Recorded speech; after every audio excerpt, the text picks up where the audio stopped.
नमस्कार, मैं हूं संजय पांडे और आप देख रहे हैं समाज की बात। और आज मैं हवा किसकी है चुनावी प्रोग्राम के तहत आया हूं सैदपुर नगर पंचायत में, सैदपुर की पुरानी बाजार में। और यहाँ पर बाजार है, बड़ी पुरानी बाजार है, काफ़ी भीड़ भाड़ रहती है। लोगों से मैं उनकी राय जानूंगा, लेकिन यहाँ नगर निगम के कुछ कर्मचारी हमको आते हुए दिख गए, तो इनकी भी कुछ अपनी समस्याएं हैं। क्या करते हैं? आपका नाम? नादे। क्या करते हैं आप? टनरिया में काम करते सफाई। सफाई कर्मी है। हाँ, तो कितना मिलता है आपको? हम लोग को 12,000 मिलते हैं। वहाँ से 9,500 रुपये वेतन मिलते हैं और भी बाकी पीएफ भी कर जाते हैं। पीएफ कट जाता है। तो क्या इतने में गुजारा हो जाता है? नहीं होते इतने में, गुजारा तो नहीं होते, परिवार नहीं जी पाते इतना में। क्या कहेंगे आप सरकार से? सरकार से कहते तो कुछ वेतन भी बढ़ा दो हमने लोग के। और आप भी उसी में हैं? आप नहीं उसमें नहीं है? नहीं, ऐसे ही आई थी आप? नहीं हम दूसरे ही काम करते हैं ना। क्या काम करती हैं आप? वही सफाई करते हैं, झाड़ू सफाई लगाते में ही? हैं। हाँ। आपको क्या मिलता है? अरे कुछ नहीं मिलता है, सफाई करते हैं तो पैसा मिलता है। तो आप डेली बेस वाली हैं? नहीं, दूध ही करेंगे फिर हट जाएंगे। तो मतलब आप संविदा पर हैं या ठेके में हैं? हाँ, ठेके में है। ठेके में है। तो क्या कहेंगे, इलेक्शन चल रहा है, सरकार किसकी, हवा किसकी? तो ठीक से वो कहते तो हमने लोग को वेतन में बढ़ा दिए जाए, वे हम लोग को मुस्तकिल रख दिए जाए। सरकार किसकी अच्छी लगी? ये मोदी का सरकार है। मोदी जी की जो सरकार है। हाँ, तो इसमें आपको पढ़ रहते हैं हम लिए। आवास वगैरह नहीं मिला आप लोग को? नहीं, आवास नहीं मिला हम लोगों। बाल बच्चे ले लेकर टूगर रहते हैं, हम लोग झोपड़ी लगा के रहते हैं, लाइनिंग फाटक यहाँ रहते हैं हम लोग। अच्छा, तो आप यहीं के निवासी हैं? जी बाजार से हैं आप? हाँ, बाजार से। क्या कहेंगे आप, इलेक्शन चल रहा है, हवा किसकी है? मोदी बाबा की। मोदी की। तो योगी सरकार के काम ठीक है। रवि जायसवाल। आप यहीं के हैं? जी। तो यहाँ की कुछ समस्याएं यही सब है कि कोई सब अपने में व्यस्त है, सरकार हम लोग के लिए कुछ करती नहीं। हम लोग मिडिल क्लास आदमी हैं, जब भी करती या नीचे वर्ग के लिए करेगी या ऊपर वर्ग के लिए करेगी। और बनिया वर्ग है तो परेशान रहता है। ऑनलाइन 75% बिजनेस तो ऑनलाइन मारा हुआ है। आदमी रोजी रोटी जब चलेगा ही नहीं तो कहाँ जाएगा आदमी? वही राम मंदिर बना है, वहीं पर कटोरा लेके बैठेगा। यानी ऑनलाइन वाली जो दुकानदारी हो रही है उससे आपको दिक्कत है? हाँ, पूरी भारत को दिक्कत है, सिर्फ हम ही लोग को थोड़ी दिक्कत है, पूरी भारत को दिक्कत है। क्या कहेंगे, यहाँ पर जो इलेक्शन का माहौल उसमें हवा किसकी है? हवा तो किसी की नहीं है, बनिया वर्ग चाहेंगे तो भाई देखते हैं क्या होता है। अभी किसी का हवा नहीं है। हम तो सुनते हैं कि बनिया मोदी के पक्के हो रहते हैं। बनिया मोदी के पक्के ना, बनिया लोग भी समझ चुके हैं कि क्या है क्या नहीं है, क्या करना चाहिए। बनिया वर्ग के ऊपर डिपेंड है ना। अब सब समझदार हो गया है, किसी के लिए बताने की कोई जरूरत नहीं है। लोग तो कहते हैं कि मोदी जो करते हैं बनिया के लिए ही करते हैं। बनिया कहते हैं, बाकी होता नहीं है ना। इसमें सिर्फ बड़े ऊंची पदवी का होता है। मैं गांव में घूम रहा था तो गांव में कुछ लोग बताने लगे, जो कुछ ओबीसी वर्ग के थे, तो वो लोग कहते थे सिर्फ ये बनियों की सरकार है। नहीं, बनियों की सरकार कहाँ है? यहाँ पे तो बड़े बड़े जैसे ठाकुर हो गए, पंडित हो गए, उनकी सरकार है कि हम बनियों की सरकार। क्या बनिया के लिए हुआ है कि यही शिकायत ठाकुर पंडित भी कर रहे थे। वो क्या करेंगे? उनको तो सब कुछ मिल ही रहा है, चाहे बीजेपी की सरकार हो चाहे सपा की सरकार हो, सब में तो उनको तो घुसना ही है। सब में वो तेज रहते हैं। बनिया हर तरीके से झंडा लेके घूमते हैं, बनिया मार खाते हैं बनिया, बाकी बनिया के लिए कुछ नहीं होता है। क्या कहेंगे आप? आपका नाम? बाबू खान। तो खान साहब क्या कहेंगे, हवा किसकी है? हवा हम तो हमारे यही सरकार बनाएंगे। हमको जो पहले थे अफजल अंसारी, उनकी बेटी को इस बार जिताएंगे हम यहाँ। तो टिकट चेंज हो चुका है? चेंज हो या ना हो, हमको बीजेपी को देना ही नहीं है। उनका थिंकिंग बहुत रॉन्ग है, क्योंकि वो जो अभी पहले बोल रहे थे कि मतलब कि मुसलमान भाई को बात अलग अलग कर रहे थे, जातिवाद की बात कर रहे थे।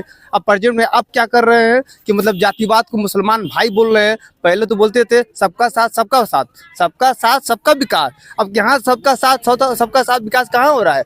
सिर्फ जो हो रहा है हर चीज मतलब उनको जातिवाद ला रहे हैं, कोई बीच में जातिवाद ला रहे हैं। जब आप बोल रहे हैं मतदान कीजिए राम मंदिर को देख के, मतदान करिए राम मंदिर को देख के, तो हम मतदान राम मंदिर को देख के कर देंगे। तो अगर हमारे कोई भी समस्या यहाँ पे हो गया, क्या राम जी यहाँ के सुलझाएंगे कि प्रधानमंत्री सुलझाएंगे? नहीं, कुछ लोगों ने हमसे कहा कि जो यूपी में एक मंत्री थे वो मुसलमानों में जो पसमानदा समाज आता है, अति पिछड़ा या पिछड़ा, तो अति या पिछड़ा या पिछड़े के तरफ बीजेपी का ज्यादा ध्यान था। बीजेपी कोई ध्यान नहीं है। कोई मुसलमान पूछे बीजेपी का ध्यान क्या दिया है? कोई मुसलमान यदि एक भी मुसलमान को बताइए कि जो बीजेपी को बहुत बड़ा बीजेपी उसके लिए काम किया है या कोई भी चीज किया है, हर चीज आधा किया है। सरकारी दफ्तर में जाइए, सरकारी दफ्तर में बीजेपी वाले जा रहे हैं, सरकारी दफ्तर में कोई भी काम की सुनवाई हो जा रही है। आधा काम तो हम लोग को ड्यूटी नौकरी, जब कोई भर्ती देख रहा है मुसलमान तो उनका नाम बाइकाट कर दिया जा रहा है पहले ही से। उसके बाद उनको बोल रहे हैं कोई अगर वहाँ ठाकुर लिखा है या सिंह लिखा है या बनवाल लिखा है, उनका काम हो जा रहा है। मुस्लिम का काम कहाँ हो रहा है? तो यही शिकायत तो बाकी और सभी लोग कर रहे थे। यहाँ जो भी लोग थे जो मिले बोले किसी का काम नहीं हो रहा है। नहीं, जैसे आपने ये इल्जाम लगाया कि मुसलमानों के लिए सुविधा नहीं है, मैं कई जगह घूमा था तो लोगों ने कहा कि नहीं, इसमें कोई भेदभाव नहीं है। जो कॉलोनी आई है तो हमको भी मिला है, राशन हमको भी मिलता है और बराबर हम राशन लेते हैं। तो क्या कहेंगे आप राशन वगैरह? यहाँ पे देखिए सीधी सी बात है, यहाँ पे अगर कोई जैसे कि यहाँ पे हमारे यहाँ कोई भी कार्यक्रम होता है, सैदपुर में कस्बे में कोई भी कार्यक्रम होता है, हिंदू कोई प्रोग्राम हो रहा है, हिंदू कोई प्रोग्राम में 24 घंटे बाजा बजेंगे, हरि कीर्तन हरे राम हरे 24 घंटा होगा। हम लोग की 5 मिनट की नमाज होती, जो 5 मिनट नमाज पढ़ने के लिए बकरीद पे लोग पहरा लगा देंगे कि अजान नहीं होना चाहिए। भाई अजान क्यों नहीं चाहिए? तुम 24 घंटे कर सकते हो। अब माइक से कोई परमिशन नहीं है। डीजे से प्रॉब्लम है, हार्ट का प्रॉब्लम हो सकता है कोई डीजे से, माइक से कोई प्रॉब्लम नहीं चाहिए। अब 5 मिनट की नमाज पढ़ने के लिए लोग दबा देंगे, प्रशासन पहुंच जाएगी, अजान नहीं होना चाहिए। ये क्यों नहीं चाहिए? कहाँ सरकार भाई लोकतंत्र है या अपना सरकार चला रहे हैं? जिनके पीछे अमित शाह बैठे उनका टकला दिमाग। ठीक है, देखिए भाषा जो है किसी के लिए भी मर्यादित हो, क्योंकि जब वीडियो में हमारे जाएगा ये भाषा तो हमसे जो कुछ लोग बताने लगे तो कुछ लोगों ने यहाँ तक कहा कि जब सपा की सरकार होती थी तो मुसलमान उस समय जाति बहुत ज्यादा करते थे और आजकल सिर्फ मुसलमानों को ये दिक्कत है कि वो अपनी मनमानी नहीं कर पाते हैं और यही उनको दिक्कत होती है। मनमानी कल भी नहीं कर रहे तो आज भी नहीं कर रहे। मनमानी में वो अपना हक मांगते हैं, मनमानी कोई नहीं कर रहा है। अब बताइए हम 5 मिनट की नमाज पढ़ने के लिए हक मांग रहे कि हमको 5 मिनट की नमाज पढ़ने की इजाजत चाहिए सरकार से, ठीक है? तो उसके साफ मना कर रही है। मनमानी का भाई नमाज तो आज से नहीं हो रहा है। नमाज पर तो कहीं प्रतिबंध है नहीं, हमने देखा नहीं है। यहाँ पे हुआ है, चलिए हम आपको बहुत मुसलमान पूछवा दे, हमारे पास एविडेंस है सरकार सैदपुर में। हाँ एविडेंस हमारे पास है। क्या उनको अब जो प्रशासन वहाँ बैन लगाया था कि नमाज के लिए 5 मिनट नमाज नहीं होगी, नमाज होगी, बोले माइक नहीं लगाना चाहिए। अब बताइए वहाँ पे लाखों आदमी अगर नमाज पढ़ रहे हैं, इमाम अकेला नमाज पीछे पढ़ा रहा है, ठीक है? जो पीछे वाले आदमी हैं तो कैसे सुनेंगे? हमें नियत बोलेंगे, नियत बताया जाता है कैसे ऐसे नमाज पढ़ना है, तो पीछे वाला आदमी उसको मालूम नहीं रहेगा तो नमाज पढ़ेगा कैसे? माइक क्यों नहीं लगाएगा भाई? 5 मिनट नमाज होता है बस। अभी कोई हरि कीर्तन हो गया, राम जी के नाम पे करना है, कृष्ण जी के नाम पे करना है, तो वो 24 घंटा सब। क्या कहेंगे आप, सरकार किसकी हवा तो है बीजेपी की, लेकिन आनी नहीं चाहिए बीजेपी। अब आप ही दो तरह की बात करें, हवा भी है और आनी भी है। आप कहाँ से हैं? आपका शुभ नाम? ओम प्रकाश। बड़ी समस्या सीवर के है सैदपुर में, जो 8-10 जगह नाले जो है गंगा जी में बहते हैं। गंगा आज तक गंगा प्रदूषण दूर नहीं हुआ। बहुत बड़ी बात आपने कही। और हम ऐसे ही मुद्दों को जो समाज से जुड़े हुए मुद्दे हैं, खासकर मैं उनको ही उठाता हूं। और आपने नमामि गंगे के नाम पर देखा होगा कि गंगा सफाई के नाम पर बहुत बड़ा धन आवंटित किया गया था। कुछ नहीं हुआ उसके बारे में आज तक। नाला जो है 20 ठो नाला सैदपुर नगर में बहता है, सब घाट के बगल में ही बहता है। अगर एक नाला गंगा किनारे से पाइप द्वारा निकाल से बाहर चला जाए तो सैदपुर का उद्धार होगा, गंगा भी साफ होगी। यानी गंगा की सफाई में वो कोताही रह गई, काम हुआ नहीं। कुछ नहीं हुआ। गली गली में सीवर बन गया, मेन रोड पर सीवर नाले में बना ही नहीं। गंगा जी हर नाले से कम 10 नाला बहता है। 10 नाले गंगा जी में जा रहे हैं। पड़ता है। तो हवा किसकी है? हवा किसकी ये कहना बड़ा मुश्किल है, क्योंकि महंगाई, बेरोजगारी और पेपर लीक, तमाम समस्याएं जिसकी वजह से पब्लिक परेशान है। हम यानी पब्लिक परेशान है इन सारे मुद्दों पर। हाँ हाँ। उन सारे मुद्दे को पब्लिक जो है अंदर से परेशान। सैदपुर के दाहिने पहले नाला पड़ता है, उसके बाद घाट पड़ता है, तब आदमी नहाता है। नमाम गंगे को नमस्कार। यानी नमामि गंगे में कुछ काम हुआ नहीं। केवल दिखावटी हुआ, केवल दिखावटी किया गया, कोरम पूरा किया गया। नमाम गंगे के नाम पर अलग मंत्रालय बनाया गया, लेकिन उसका कोई फायदा नहीं मिला, कोई लाभ मिला नहीं। तो आप यहाँ कर्मचारी थे एक बार खाली मनोज सिन्हा, और उसके बाद हो गए, उसके बाद क्यों नहीं आए। तो सिन्हा जी का आपने नाम लिया, और जम्मू कश्मीर के उप राज्यपाल हैं आजकल, और लोग हमसे बता रहे थे और हमने भी देखा कि जो गाजीपुर के अंदर रेलवे की जो व्यवस्था थी, रेलवे की जो सुविधा थी, 4 लेन रोड वगैरह थे, वो काफी विकास हुआ था। तो लोग जब 2019 में सिन्हा जी यहाँ से हार के चले गए थे, नुकसान हुआ। आप क्या कहेंगे? सरकारें अब जानसारी करना है तो क्या करेंगे? तो सरकार उनकी नहीं है। नहीं, तो फिर अगर वो जाएंगे चुन करके, सरकार बनेगा तो उन लोग कुछ मंत्री बनेंगे तो कुछ काम होगा। तो प्रधानमंत्री आप किसको देखना चाहते हैं? प्रधानमंत्री का चेहरा मोदी और क्यों नहीं है? तो अगर आप अफजाल अंसारी को जिताएंगे तो फिर मोदी कैसे प्रधानमंत्री बनेंगे? अरे गाजीपुर सीट से इनको जीत है, और उस जगह तो मोदी का सरकार बनेगा, उसका टक्कर क्यों नहीं है? मोदी का टक्कर कोई नहीं है, लेकिन ये तो दो तरह की बातें हो गई। गाजीपुर जिला में अब अंसारी है, और क्षेत्र से जीत जाए बात अलग है। क्या कहेंगे आप? भाजपा सरकार, तो भाजपा में मोदी की सरकार। मोदी का सरकार। हाँ, तो आप बता रहे थे हॉस्पिटल के बारे में, क्या कर रहे थे बगल में?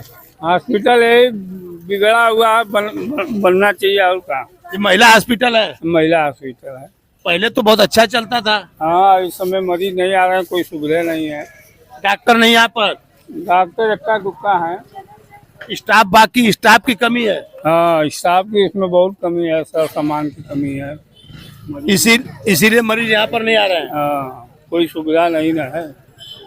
बाकी और सरकार के काम और सब तो ठीक है। क्या लग रहा है आपकी बार हवा किसकी है? हवा तो बीजेपी की है। तो कुछ लोग कह रहे थे कि फिर से मोदी बनेंगे। हाँ, मोदी का सरकार तो बनबे करेगा। कहा जा तो सोने के कारोबारी है, और कहा गया था कि इनको, कुछ लोगों ने कहा कि सरकार से बड़ी दिक्कत हुई थी। अब इनके क्या विचार है, देखते क्या कहेंगे आप? नहीं, हमें तो कोई दिक्कत ऐसी नहीं है, लेकिन भारतीय जनता पार्टी की जो सरकार चल रही है, लोकसभा में राष्ट्रीय स्तर पे नरेंद्र मोदी जी के अलावा कोई विकल्प है नहीं देश के पास। देश को ये समझना पड़ेगा कि जो व्यक्ति छोटे गरीब परिवार के लिए भी मकान बनाने के बारे में सोच रहा है, शौचालय जैसी मूलभूत सुविधा के लिए सोच रहा है, राशन के लिए सोच रहा है, आवास योजना के तहत लोगों का मकान पक्का करवा रहा है, और आयुष्मान योजना जैसी चीज़ें चला रहा है जिसमें सबको चिकित्सा की सुविधा मिल रही है, तो राष्ट्रीय स्तर पे कहीं ना कहीं हमारे पास नरेंद्र मोदी जी के अलावा कोई विकल्प है नहीं। यहाँ पर हमने कुछ लोगों से यहाँ की समस्याएं सुनने की कोशिश की, तो कुछ लोगों ने कहा नमामि गंगे में, जो गंगा में सीवर लाइन है, उनकी जो व्यवस्था वो सही नहीं है। देखिए, कुछ काम ऐसे हैं जो कई सालों में होंगे तब जाके सही होंगे। 10 साल में जितना काम गंगा नदी को लेके हुआ, 10 सालों में जितना काम स्वच्छता को लेके हुआ, उसके पहले केवल महात्मा गांधी ने कहा था कि स्वच्छ भारत होना चाहिए। उसके बाद से अगर कोई भी कार्य हुआ है तो वो नरेंद्र मोदी जी के नेतृत्व में हुआ है। तो चीज़ें बदलेंगी, थोड़ा समय लगेगा। इसके अलावा जो मूलभूत सुविधाएं हैं उसमें तो काफ़ी क्रांतिकारी बदलाव आए हैं, तो इसको गलत माना जाएगा। कुछ दिनों में सरकार इस पर भी काम करेगी। क्या लग रहा है आपको, यहाँ हवा किसकी है? गाजीपुर में अध्यापक और अपराधी के बीच में चुनाव हो रहा है। भाजपा से पारसनाथ राय जी एक अध्यापक हैं, संस्कृत और हिंदी के प्रोफेसर हैं, और अफजाल अंसारी जी सभी जानते हैं वो किस तरह के व्यक्तित्व के धनी हैं। तो निश्चित तौर पे जनता की तरफ से भाजपा को चुना जाएगा, और गाजीपुर से सांसद भारतीय जनता पार्टी का लोकसभा में पहुंचेगा।